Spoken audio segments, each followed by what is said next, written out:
Lampu LED lap gulung yang ni dia memang tak ada warna-warni. Kalau nak warna-warni, korang boleh dapatkan yang ni. Dia ada lebih kurang je, cuma saiz dia kecil sikit. Kalau yang tadi dia punya panjang 20 meter, tapi yang ni panjang dia dalam 9 ke 10 meter sahaja. Yang ni dia ada magnet dekat belakang, so boleh lekat pada permukaan besi. Dia jenis rechargeable, bateri dia pun tahan lama. Tarik dia punya ni. Memang senang. Korang nak letak dekat kemah boleh, dekat rumah nak raya nanti pun okey. Yang ni memang ceria lah sebab dia colourful. Dia ada banyak mod. Yang ni dia lampu kuning dulu. Lepas tu dia ada blinking lah, lampu kuning dan juga lampu warna-warni. Yang ni lampu warna-warni tapi dia glowing macam ni. Lepas tu dia ada juga lampu kuning dan juga dia nyala dia punya casing dia. Kita tekan lagi sekali. Yang ni dia nyala dekat dia punya casing saja.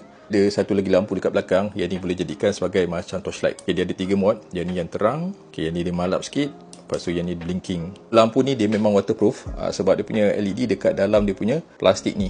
So nak gantung pun boleh. Lagi satu kalau kita nak simpan, kita lipatkan macam ni. Dia ada satu pemegang ni. Kita boleh gulungkan je macam ni. Yang ni memang paling mudah. Nak warna kuning sahaja pun ada juga. Saiz dia sama, function dia sama. Kalau korang berminat boleh dapatkan dekat link